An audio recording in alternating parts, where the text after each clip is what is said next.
Um dos quadros mais emblemáticos que tem, na minha opinião, é esse daqui, O Grito, de Eduardo Munch. Eu adoro ele é expressionista e tal, e a gente não sabe direito se a pessoa ela tá gritando ou se ela tá ouvindo um grito. Na verdade, eu acho que ela tá reprimindo um grito, porque essa é a cara que meu terapeuta faz quando eu conto da minha vida amorosa.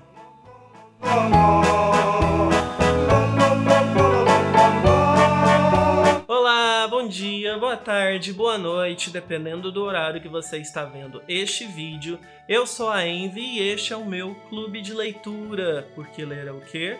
Fundamental, como diria nossa mama RuPaul. E eu queria sair um pouco dos livros mainstreams e pegar um pouco mais dos clássicos da literatura.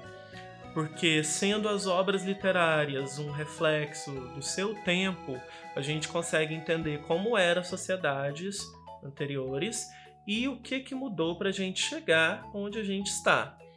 E a obra que eu gostaria de falar hoje é essa, O Retrato de Dorian Gray, uma obra que foi super importante para a crítica do homem no século XIX e o movimento Dante. Começaremos pelo começo e quando chegar ao fim, terminamos. O Retrato de Dorian Gray foi o único romance longo de Oscar Wilde, poeta, precursor do movimento Dandy e dramaturgo. O livro, obviamente, conta a história de Dorian Gray, que é uma grande padrão, né? Antes dele ser a inspiração para o nome de uma atriz pornô e de um dos personagens mais chatos dos contos eróticos, ele era um jovem da burguesia inglesa. E ele era famoso por ser extremamente bonito, né? Coisa de padrão. Sendo bonito, ele arranjava admiradores. Um desses admiradores era o Basil, né? Que é a gay iludida da história. E ele resolve fazer um retrato do Dorian. Então um dia, quando o Basil está lá e o Dorian está sendo pintado por ele, sei que você pensou besteira, quando o Basil tá pintando lá, fazendo o retrato do Dorian, ele começa a se apaixonar por aquela figura no retrato, uma coisa bem Narciso. E não confundam, não é Narcisa, né? Ai, que badalo. Não, é Narciso, da mitologia grega. Enfim, eis que chega um terceiro gay nessa roda, que é o Lord Henry, que por mais que ele seja casado, tenha filhos, é burguês também, ele fala que a gente deve se integrar mais aos prazeres da carne, né? Ele é a favor disso porque ele fala que o casamento é a morte do homem, digamos assim.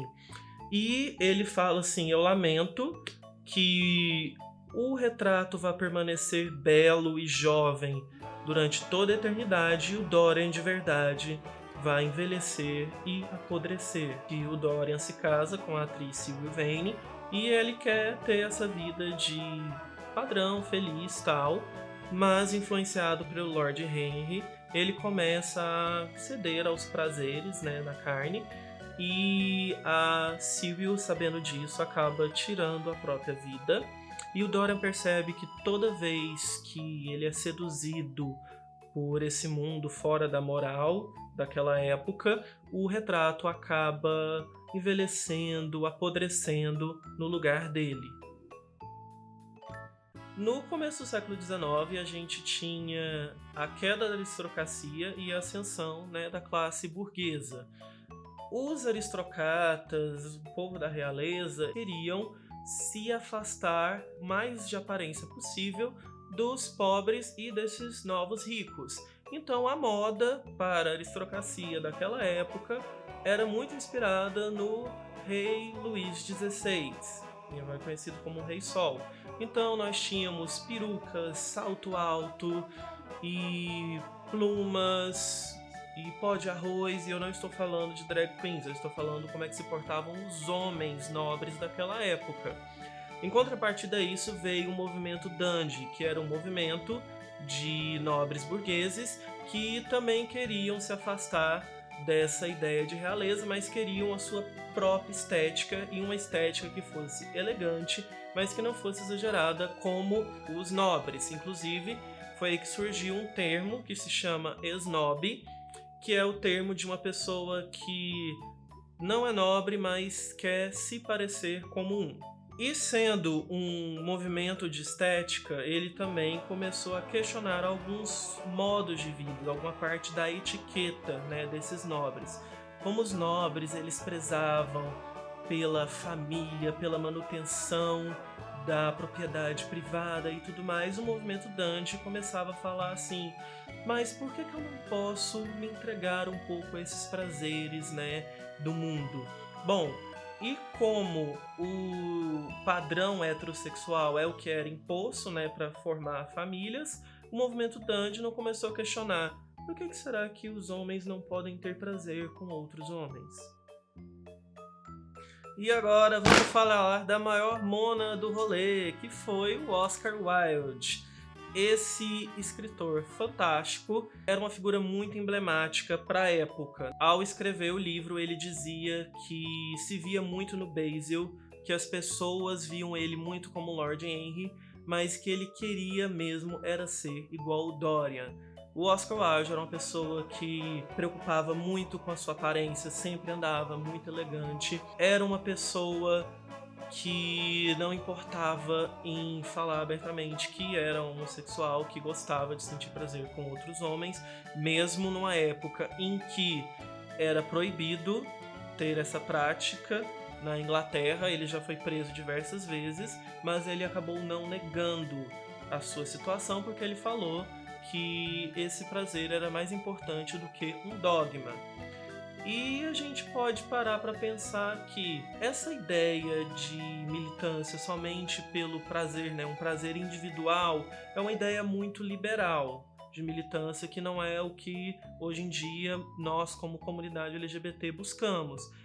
Mas, digamos que naquela época, para um burguês, esse era um exemplo perfeito de militância e de ativismo LGBT, um pouco antes dessa sigla ser criada. E agora chegou o momento mais aguardado por mim, pelo menos, que é o nosso shade literário, onde eu jogo meu veneno em pessoas que não existem porque elas não podem se defender. Isso é muita maldade. Bem, muita gente tem um pouco de dedos em falar que o Retrato de Dorian Gray é uma obra gay. Mas como não, gente? A gente tem, né, todos os estereótipos gays aqui. Temos a gay iludida, que é o Basil. Temos a maricona, que é casada, mas pega os outros no sigilo, que é o Lord Henry. E temos, é claro, o padrão, que é o Dorian. Porque se o livro fosse escrito hoje em dia, com certeza não ia se chamar O Retrato de Dorian Gray. Ia se chamar O OnlyFans de Dorian Gray. E eu gostaria de mandar um shade literário também para o movimento dandy, quando ele escancarou que as coisas de gêneros, elas são envolvidas numa época. Porque foi nessa época em que coisa de homem era isso daqui e coisa de gay era isso daqui. Bom, o Clube de Leitura vai ficando por aqui, espero que vocês tenham gostado. Deixa aqui nos comentários alguma obra literária que vocês gostariam, que talvez eu possa, né, se eu já tiver lido, posso fazer um vídeo sobre. Se vocês querem mais episódios também, curtem, comentem, compartilhem o vídeo, tá? Isso vai ajudar muito.